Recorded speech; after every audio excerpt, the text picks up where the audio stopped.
Good evening, everyone. Hope you are well. It is Dementia Awareness Week this week, so that is the subject of tonight's episode. Now, as an A&E doctor, I see an awful lot of people with dementia, and I'm also the daughter of someone who's got it, my lovely mum. And it's a really cruel illness, and I wanted to look at ways in which we can prevent it, because actually what you do in the 20 years prior to the onset of dementia is actually crucial into whether or not you actually develop dementia. And also have a look at what we can do to support our loved ones who actually have dementia as well. So I'm Dr. Helen. As I said, I'm an A&E doctor. I'm also an advocate for integrative wellness, as well as an animal aromatherapy specialist. And I love to use essential oils to support the health and well-being of myself and my pets, and helping educate people to do the same for their family, whether that's human or animal. So if you like what you're listening to, please hit the subscribe or the follow button so I can carry on creating more content. And if you can leave me a good review, that would be great as well. And let me know in the comments what you want to know about. So would you like to get essential oils into your life? Why not book in for a free chat with me? So, or come to one of my classes to find out how essential oils can support you. Or maybe you've got oils, but you don't know how to use them. So you can also book in for either a consultation or a general overview, depending on your needs. So drop me a message and we can chat about what the best option is for you. So dementia, yeah, it's such a cruel illness, and it is having so many opportunities to prevent it from lifestyle changes, and so it makes it really frustrating if you either can't get your family member to engage, which was certainly the problem with my mum. But there's so many different things that you can do. So lifestyle factors are key. Now, what we know from studying in the world is that, people in rural India who eat a predominantly plant-based diet just don't have the same levels of dementia at all. They just don't get it. Whereas it's very much a disease of the Western world. And a lot of that is to do with our diet and saturated fat and the cholesterol in our blood. Now, really, high cholesterol in our blood obviously affects our heart, and it massively affects the brain and the plaques in the brain, meaning the brain cannot function well because it's not getting the blood flow through there. I've actually gone into this in more detail in my blog, so do check out my blog, my latest blog post, which is www.thehealthfuldoctor.com/blog. Now, having a healthy diet is key, and I'm always saying to people, eat more fiber, because that is so crucial for literally every single system in the body, for a good digestive system, which is going to support your immune system, and a good cardiovascular system, because obviously we need the blood to pump the heart to pump the blood around the body, and then also for brain health. Now, you should be having about 30 grams of fiber a day, and people really don't have that much. And I was actually speaking to a patient a few weeks ago, and she said, oh yeah, more fiber, okay, I'll eat an extra apple a day. And I was like, an apple only has 5 grams. You actually have to have a really good level of plant-based foods throughout the day, because it's only plant-based foods that actually have the fiber. And this is key for supporting our brain health, both preventative and also should we have dementia, because we have plant-based foods such as blueberries and green veg are really rich in antioxidants, and antioxidants are crucial in the development of brain-derived neurotrophic factor. This actually helps to promote neuroplasticity in the brain. So that's basically what helps us build those neural pathways. So as one bit of brain dies off, we can actually create new pathways through the brain, continuing to help us function. So foods that we should be eating more of: fruits, berries, blueberries are a superfood. Now, whether you have them fresh or frozen, it doesn't matter. And in actual fact, frozen berries actually release more nutrients, more of the polyphenols that we want than actually fresh. So it's fine, but just have organic, because they are one of the dirtiest fruits around. The Environmental Working Group actually releases every year their dirty dozen, and the berries always top that. Vegetables, green vegetables, your broccoli, your kale, your spinach, they're also going to be so good for your brain health. There's so many different ways to cook it. There's so many different, green leafy salads, so many different things that are going to be beneficial. I love having a green smoothie, because that way it really packs a punch. So you've got quite a lot of extra things in there as well. Then we want some legumes. Legumes are great. They're the beans. Yes, the beans, the baked beans, the black beans.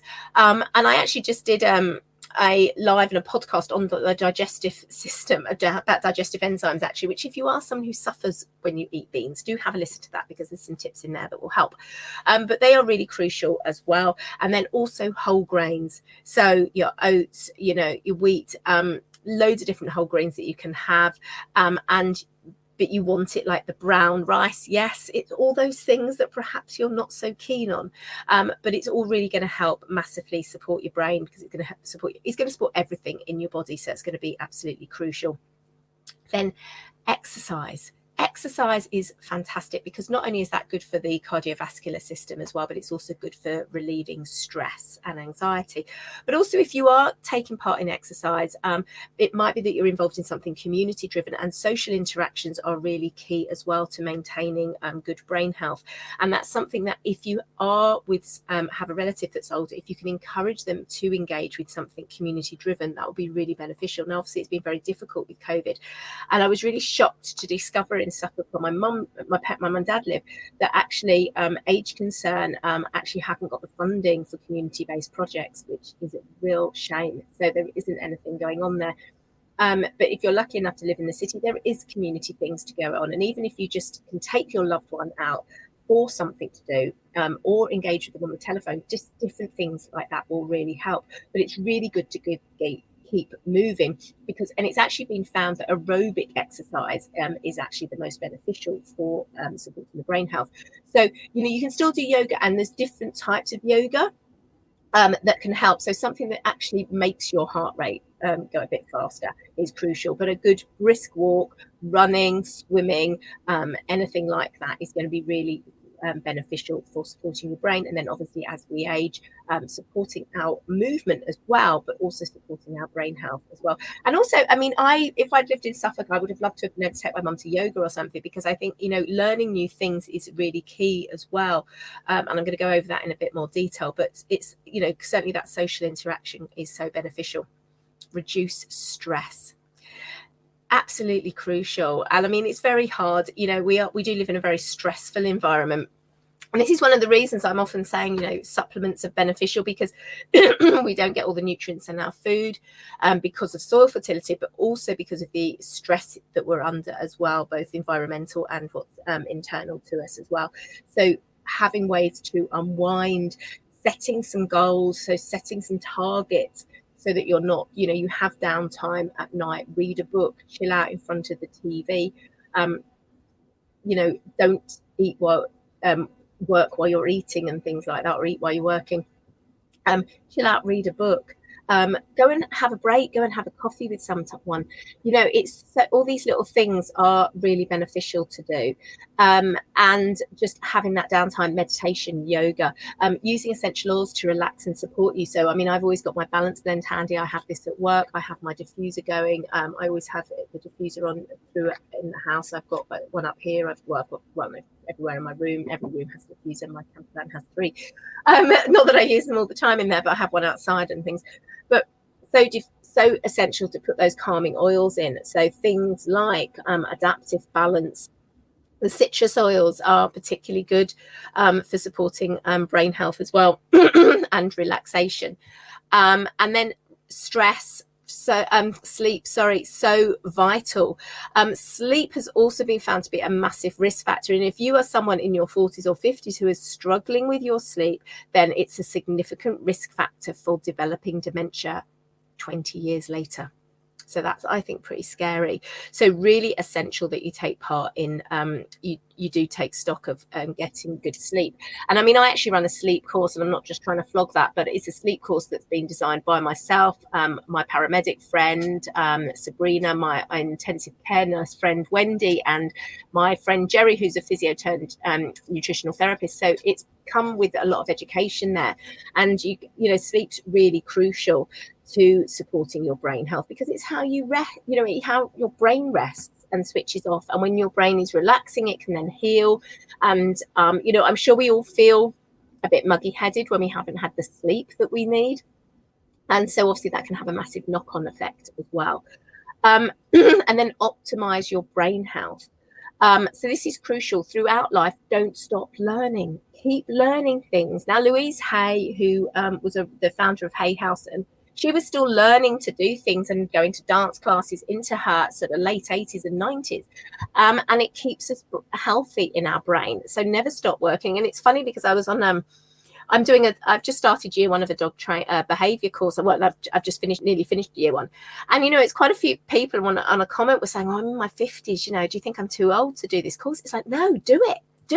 Because the more we use our brain, the more we are going to get the benefit later on in life and keep it functioning, because the brain is a muscle just like the rest of our body. Now, if you've got a loved one who has got dementia, what can you do to support them? Well, obviously, I have already spoken about diet. Exercise, getting them involved in something in the community support. But even if all you can do is just talk to them on the phone, it's really crucial. And if you can get other people to ring them up on the phone, I do notice, I was speaking to my mum today, and they had the cleaner in today, and so she was speaking to someone different. Her ability to hold a conversation is so much more improved when she's been speaking to someone during the day.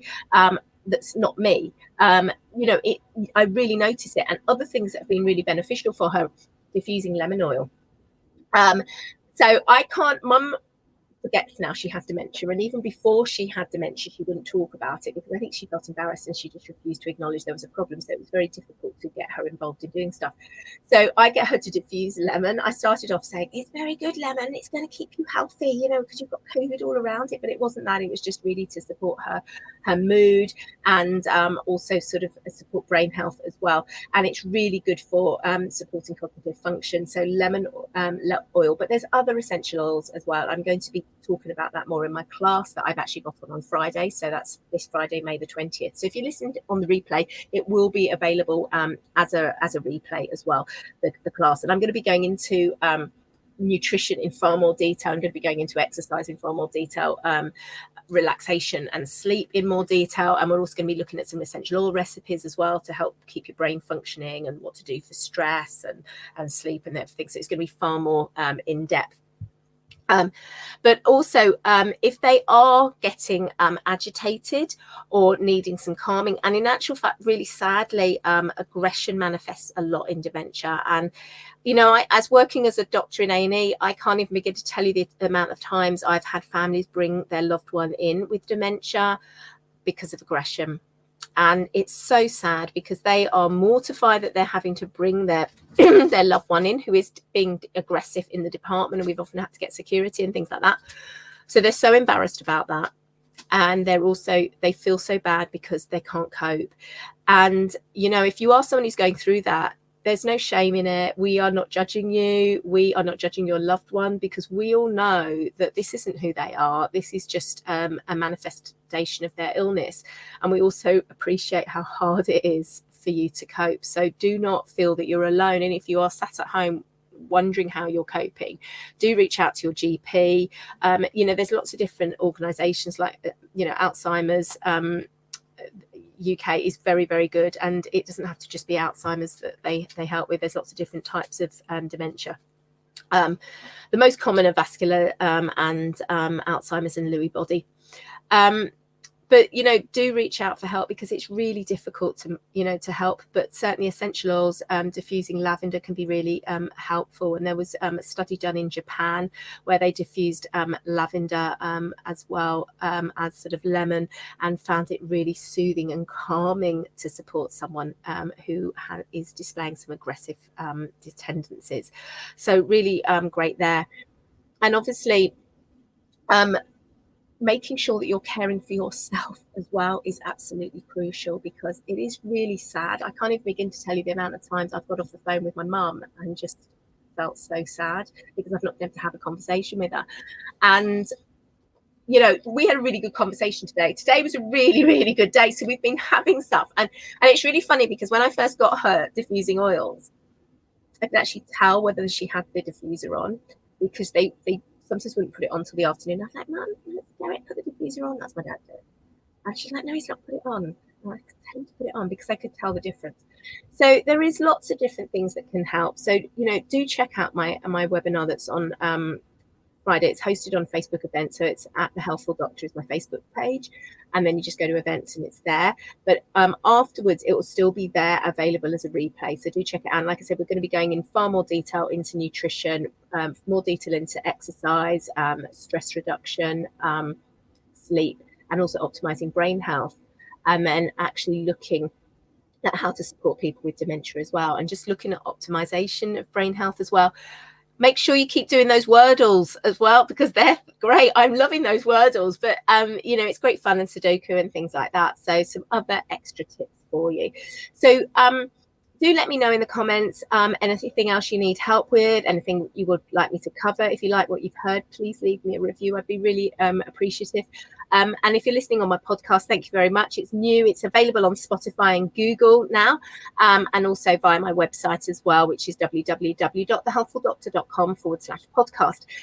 So please hit the subscribe or the follow button so I can carry on creating more content. And please, everyone, stay safe, stay well. Come to my class on Friday, and let me know what you need some help with. Take care, everyone. Bye.